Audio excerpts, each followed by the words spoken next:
The Battle of Arkansas Post, or the Battle of Fort Hindman, was fought January 9–11, 1863, near the mouth of the Arkansas River at Arkansas Post, Arkansas, as part of the Vicksburg campaign of the American Civil War. Background: the Confederate Army constructed a large, four-sided earthwork fortification near Arkansas Post, on a bluff 25 feet above the north side of the river, 45 miles downriver from Pine Bluff, to protect the Arkansas River and prevent Union Army passage to Little Rock. The fort commanded a mile view up and down river. It was a base for disrupting shipping on the Mississippi River. The fort was named Fort Hindman in honor of General Thomas C. Hindman of Arkansas. It was manned by approximately 5,000 men, primarily Texas cavalry, dismounted and redeployed as infantry, and Arkansas infantry, in 3 brigades under Brig.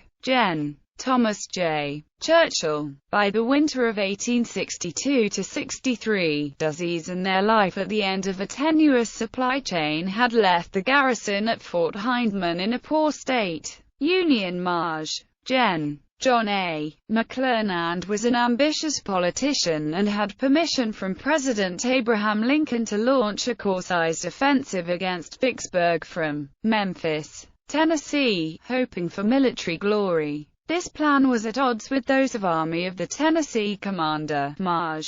Gen. Ulysses S. Grant. McClernand ordered Grant's subordinate, Maj. Gen. William T. Sherman, to join the troops of his corps with McClernand's, calling the two corps the Army of the Mississippi, approximately 33,000 men. On January 4, he launched a combined Army-Navy movement on Arkansas Post rather than Vicksburg, as he had told Lincoln. Battle. January 9, Union boats began landing troops near at Nottreb's Plantation, 3 miles below Arkansas Post in the evening of January 9.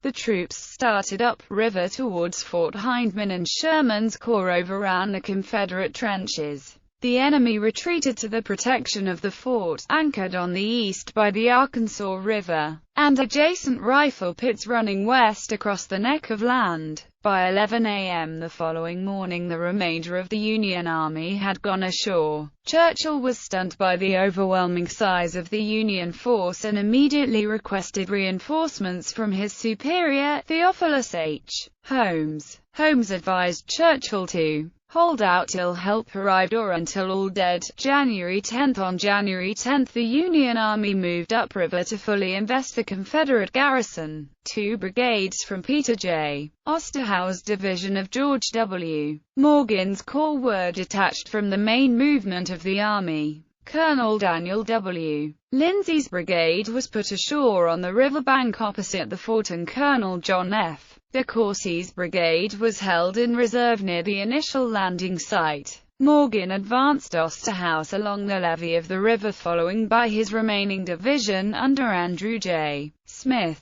Sherman followed with David Stewart's division along the river and sent his other division under Frederick Steele inland to find a flanking route, but failed due to swampy land and impassable roads. The advance of Morgan's column overran the first line of Confederate trenches manned largely by dismounted Texas cavalry. As McClernand's soldiers moved against the fort, Porter's gunboats, Baron de Kalb, Louisville and Cincinnati, moved against the fort. The Navy pounded the fort at a range of 400 yards. The Union tin-clad Rattler moved in too close, ran aground and took heavy fire at point-blank range from the fort. After several hours the naval bombardment had inflicted heavy losses to the Confederate artillery. Meanwhile, McClernand sent an Army lieutenant up a tree to observe if Morgan and Sherman's troops were in place. The lieutenant reported they were in place and ready to assault, but Sherman's troops were still moving into position through muddy swamps.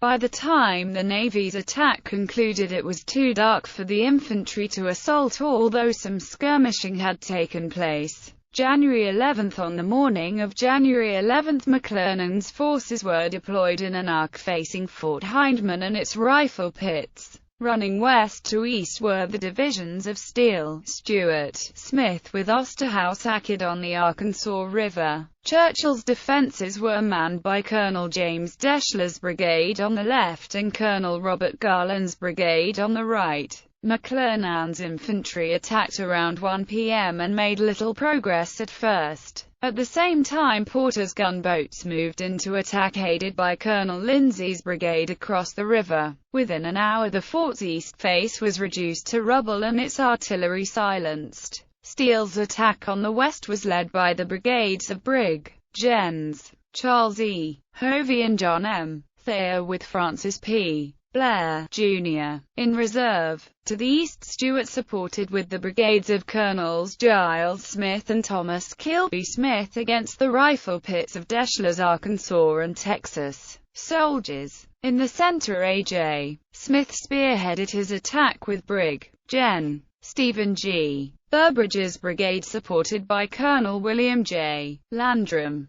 Burbridge's men became embroiled in small arms fight which caused more than one-third of all Union casualties. Osterhaus advanced against the fort with Colonel Lionel A. Sheldon's single brigade. At 4:30 p.m. McClernand was planning to order one massive assault against the defenders when white flags of surrender began to appear. The battle ended with some confusion. Porter personally accepted the surrender of Colonel John Dunnington, who was in charge of the fort's artillery. General Steele entered the rifle pits under a flag of truce to discuss surrender with Colonel Deschler. As the two conferred, Deschler noticed Steele's men continually moving closer and demanded they be ordered to stop or he'd open fire again. General Sherman arrived on the scene to personally seek out Churchill. However, Sherman stood by as Churchill and Colonel Garland became involved in an argument over surrendering. Garland claimed he had been ordered to surrender while Churchill denied giving such an order.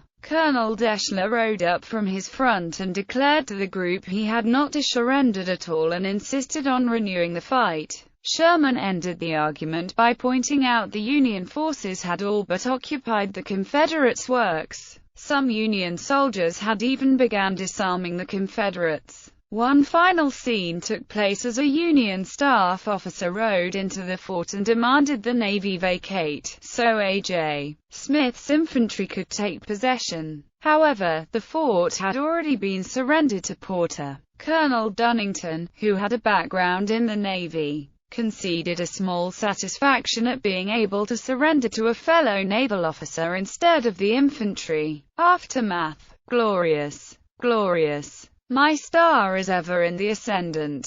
Now, on to Little Rock. John A. McClernand responding to the victory. The defeat at Arkansas Post cost the Confederacy fully 1/4 of its deployed force in Arkansas, the largest surrender of rebel troops west of the Mississippi River prior to the final capitulation of the Confederates in 1865. Union forces suffered 1,047 casualties, with 134 killed, Confederate about 5,500, almost all by surrender. Although Union losses were high and the victory did not contribute to the capture of Vicksburg, it did eliminate one more impediment to Union shipping on the Mississippi. Grant was furious at McClernand's diversion from his overall campaign strategy, ordered him back to the Mississippi, disbanded the Army of the Mississippi, and assumed personal command of the Vicksburg campaign. That Grant removed McClernand for this reason is a contested point. In his memoirs, Gen. W.T. Sherman said that no word was received from Grant until after the battle. On the 13th, when the army rendezvoused at the mouth of the Arkansas River after destroying the fort, McClernand showed Sherman the letter in which Grant disapproved of the plan. Sherman notes that Grant's letter was written before the outcome of the battle was known.